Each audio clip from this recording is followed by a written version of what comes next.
I'm not trying to ridicule Eli Manning in any way. He was an Iron Man. He was a consummate professional. He was always there. He's a really, really good dude. And I'm really happy that he's electing to walk away, and he deserves all the love that New York can possibly muster up to give him. But let's call this what it is. Eli Manning was a 500 quarterback career-wise, literally so. 117 and 117.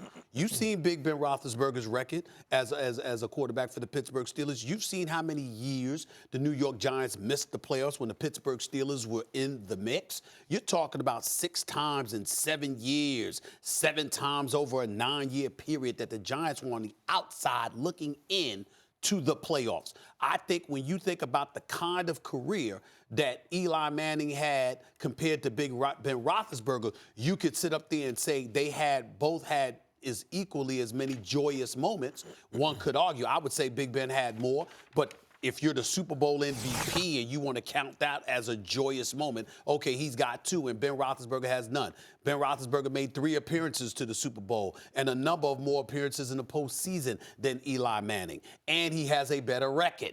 And so for me, the combination of all of those things gives Big Ben Roethlisberger the edge career-wise over Eli Manning. Much respect to Eli Manning, but I just view it that way. I say this totally differently. If you're talking about peak value, then clearly Ben Roethlisberger had more peak value in the sense that there were many years of Ben Roethlisberger's career where he was a top 5 quarterback or so. That's not Eli. Eli in his best years was a top 10 quarterback or so. If Roethlisberger can come back from injury, like when last on a football field, is still really good. Eli's been terrible for a couple years now. So I get like maybe he'll have more good peak seasons. Roethlisberger's peak is extended longer. I get that. At their best, he's better, except when it mattered most. First of all, and then there's even a separate point I want to make. First of all, Eli, as I keep bringing up, when 538 asked who's the most clutch quarterback in playoff history, Eli won that by so much that they changed the metrics the way they did it. Like, something's wrong. This dude can't be number 1 by that much. Let's do a new methodology where we get all the Trent Dilfers out of there and just see. Eli still won it. This time Joe Montana was on his heels, but Eli still won it. He went on the road to take out, who was it? Matt Ryan, Tony Romo. Went to Lambeau to beat not only Brett Favre, but also Aaron Rodgers in his 2 Super Bowl runs, and then beat Tom Brady in the Super Bowl twice for 2 Super Bowl MVPs. But then he was an Iron Man. Roethlisberger's getting hurt, not Eli. You can rely on him every single year. And then we talk about weapons. You bring it up with Mahomes. What does he have around him? When you gave Eli, I don't mean at the end of his career, when you gave Eli in his prime weapons, he did damage. When you gave him Plexico Burress, they went to work. Roethlisberger throughout his career had better weapons than Eli. Eli played in bad weather conditions, all that stuff. So you can make those kind of arguments, but when you talk about a career, it's also off the field and how you represent the franchise as a quarterback. Who's represented their franchise better, do you think, on and off the field? Eli Manning or Ben Roethlisberger? Without question, Eli Manning. So Eli has been more clutch when it mattered most. He's an Iron Man available all the time, played under worse circumstances with lesser weapons. When you gave it to him, he did business, and he represents your franchise better. Am I glad that they drafted Eli instead of Roethlisberger because they could have had either one? As a Giants fan, damn right I am. Eli Manning. I think when you're talking about 2 Hall of Fame quarterbacks, because both these guys are going to be in the Hall of Fame, you look at what separates these 2 individuals. And the thing that stands out to me is consistency. And I think that's really the biggest difference between Eli Manning and Big Ben Roethlisberger.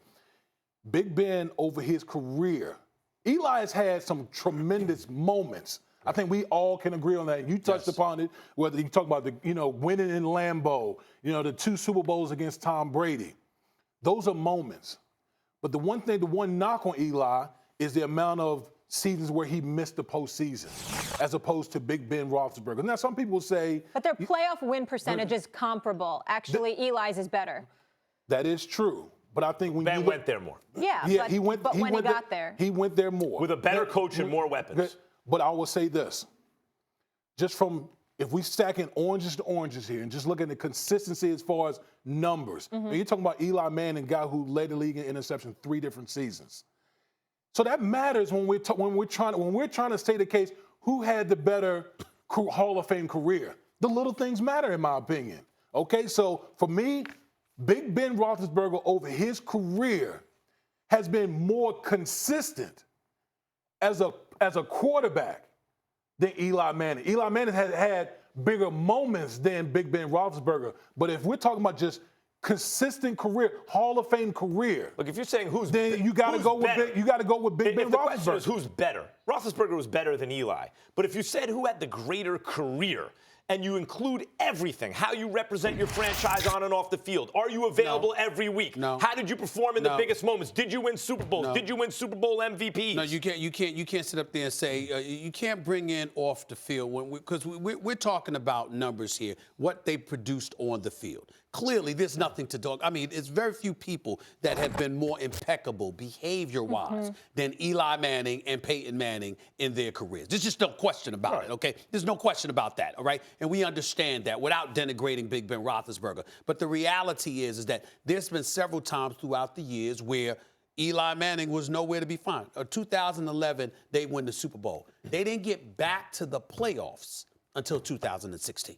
I mean, come on now. When you look at it, the 6 years, Ben Roethlisberger has been to the postseason 10 times.